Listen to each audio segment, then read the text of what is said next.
What's up, guys? With all the festivities in COD right now, my friends at G Fuel decided to bump up code ESPRESSO to 30% off your entire order. If you want to check out any starter pack, get a resupply, whatever it is, be sure to use code ESPRESSO for 30% off. Link in the description below. With weekend 2 of the Black Ops Cold War beta, we saw a kickoff including the content that we saw in the first weekend, but also right out of the gate, we saw the introduction of Fireteam Dirty Bomb, a new mode that is maybe a hybrid of what you'd say is a lot of things. Ground war, plunder, demolition, however you want to view it.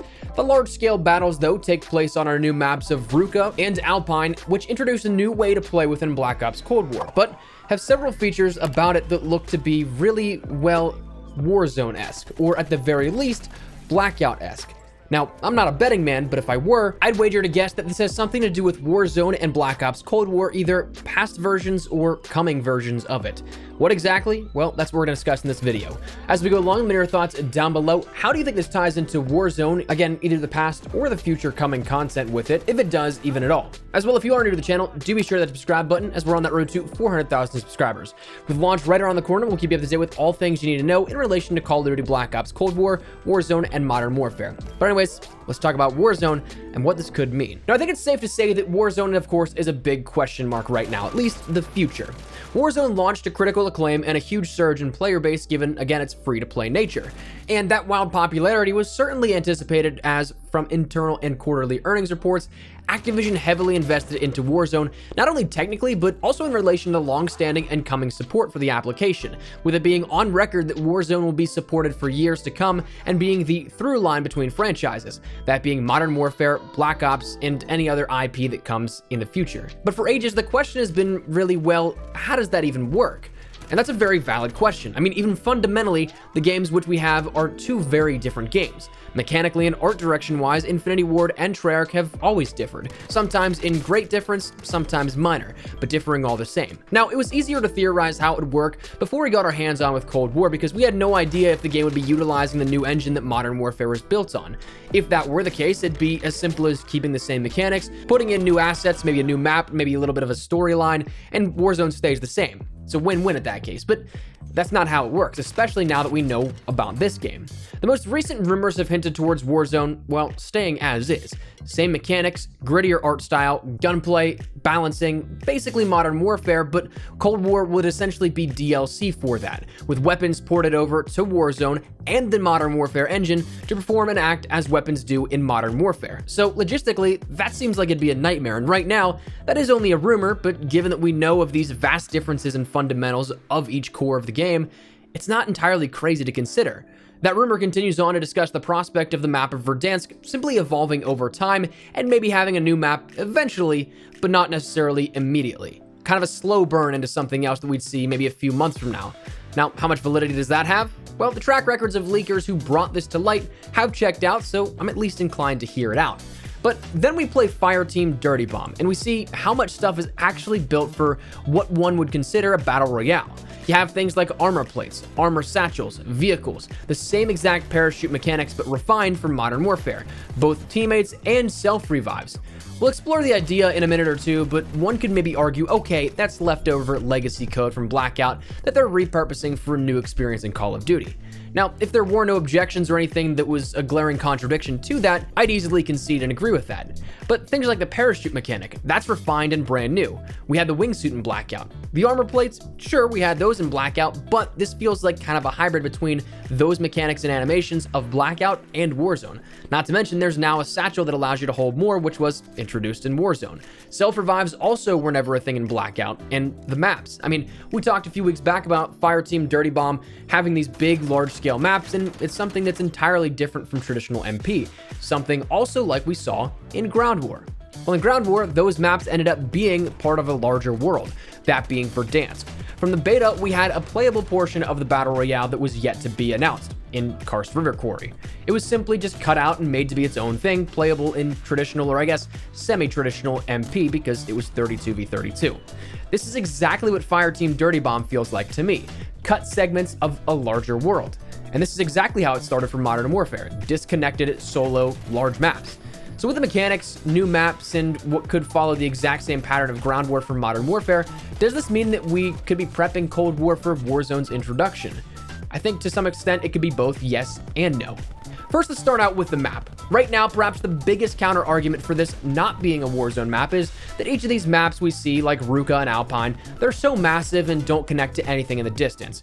If you take a look at, say, Verdansk International Airport or Baraket Promenade, the ground war maps there, if you look off into the distance, you can actually see the exact portions of the Warzone map that you'd have if you were jumping into, say, Plunder or BR. But with Ruka and Alpine, we don't have that. And by that logic, it means it's disconnected. It's not a part of a world.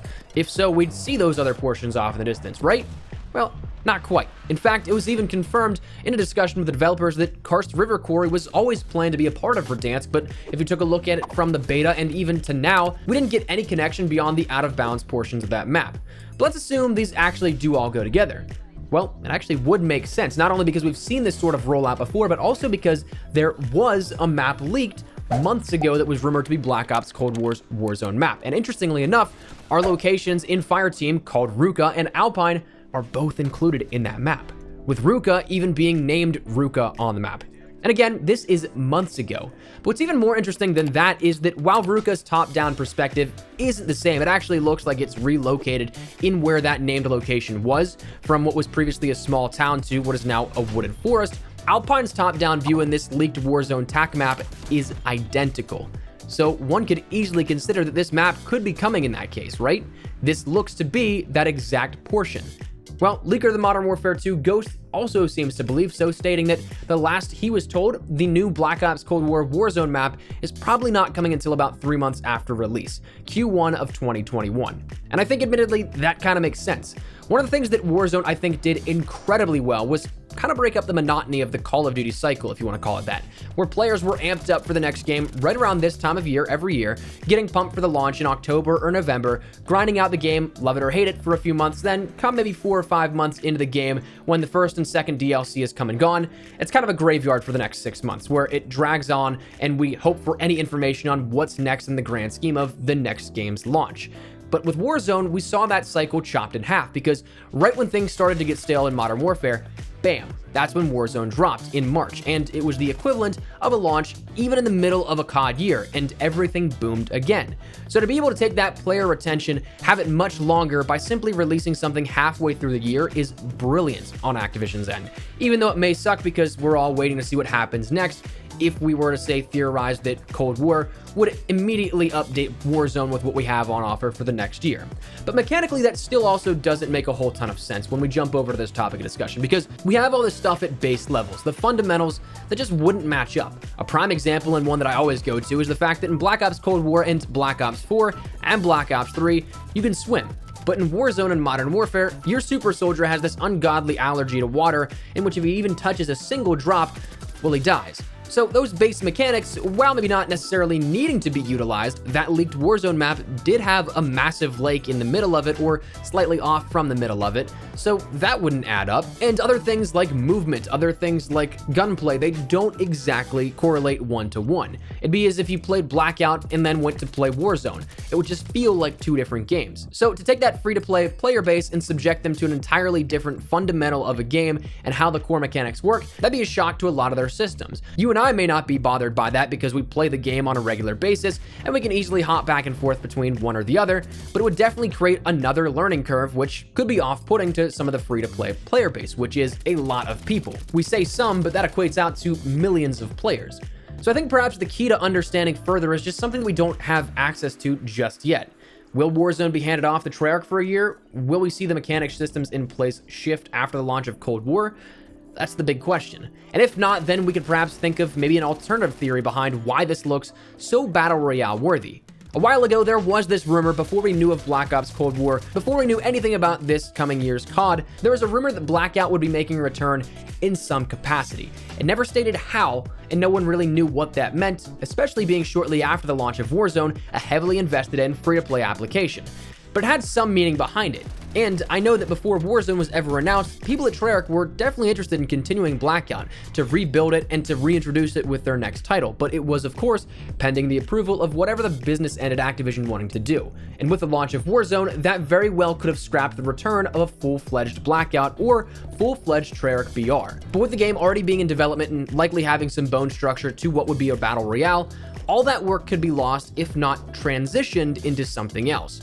which is the next thought. Perhaps Fireteam was the BR map, but is now its own thing, salvaged from the scrapped parts of a battle royale for Cold War. That would explain the identical locations on the leaked map, that would explain the fundamental shifts in mechanics and why it doesn't line up one-to-one with Modern Warfare and Warzone. That would explain quite a bit. But also, there's still those variables that, again, kind of lead us in that tug of war, like a self-revive system, an armor satchel, things introduced within Modern Warfare that would look to be continuations, taking the positives from the Warzone we know and continuing them on and building out more options for progress in gameplay.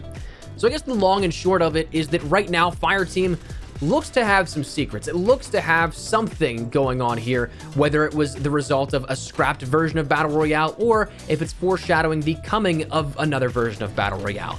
But right now, we just don't have those answers just yet, but I think it is interesting and fun to take a look at, and I wanted to share with you here today. At this point, we're less than a month away, so I would imagine we get some information, if at all, just little teasers. At the very least, little teasers, if not at all, a full-on reveal of how Warzone will work as we draw nearer and nearer towards that launch date of the next title. That's where we're going to wrap it up. I'd love to get your thoughts and feedback down there in the comment section down below. What do you guys think here is going to happen within Warzone? Do you think we will see a map shift within Warzone? Do you think that we'll see the Warzone application handed off to Treyarch so that we have all these different shifts and fundamentals like core mechanics and things like that?